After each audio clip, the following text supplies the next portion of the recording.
Assalamualaikum warahmatullahi wabarakatuh. Bagaimana kabarnya hari ini? Semoga tetap sehat, semangat, dan ceria. Nah, anak-anak, kali ini kita akan belajar di tema 3, subtema 1, dan pembelajaran pertama. Nah, anak-anak, pada kesempatan hari ini kita akan belajar yang pertama tentang pengertian dan ciri-ciri dari kata kunci. Yang kedua, tentang pencernaan pada hewan, terutama pada hewan sapi. Nah, bagaimana anak-anak? Sudah siap? Nah, anak-anak, siapa yang tahu apa itu arti kata kunci? Nah, ya, kata kunci merupakan keyword atau kata yang digunakan untuk menghubungkan pada informasi tertentu. Nah, ciri-ciri dari kata kunci tersebut adalah yang pertama, biasanya terdiri dari satu atau dua kata. Yang kedua, merupakan kata-kata yang unik. Dan yang ketiga adalah mewakili sebagian atau seluruh informasi tersebut. Anak-anak, selanjutnya kita akan belajar pencernaan pada hewan. Nah, kali ini kita akan belajar pencernaan pada hewan ruminansia. Nah, hewan ruminansia ini adalah hewan mamalia yang melakukan pencernaan atau memakan sebanyak 2 kali, atau biasa dikenal dengan hewan memamah biak. Nah, contoh dari hewan ruminansia ini adalah sapi, kambing, kerbau, dan lain-lain. Nah, anak-anak, bagaimana ya caranya hewan tersebut melakukan pencernaan? Mari simak penjelasan berikut ini. Anak-anak, pada saat sapi melakukan pencernaan atau makan makanan, maka yang pertama kali makanan akan melewati mulut. Nah, di mulut ini ada yang pertama gigi. Nah, gigi sapi ini terdiri dari gigi seri yang berguna untuk memotong rumput.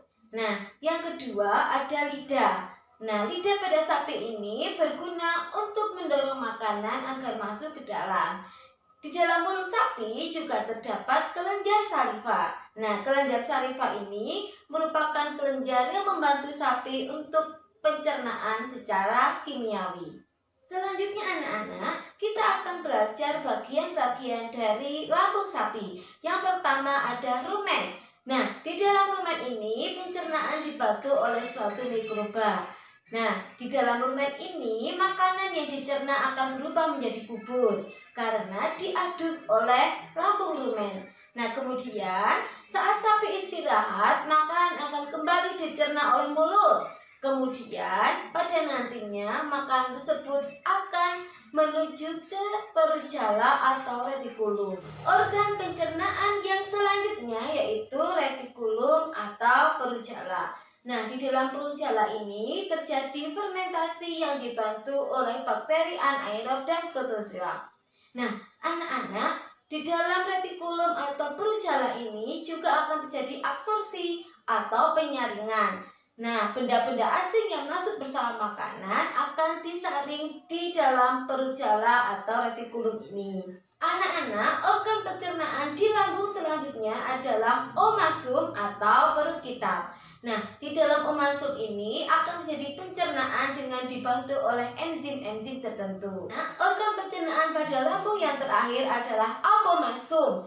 Nah, apomasum inilah yang sebenarnya kita sebut dengan lambung. Di dalam apomasum ini akan terjadi pencernaan secara kimia dengan dibantu oleh enzim pepsin. Setelah makanan berhasil melewati mulut dan lambung, maka selanjutnya makanan pada sapi ini akan dicerna di usus halus.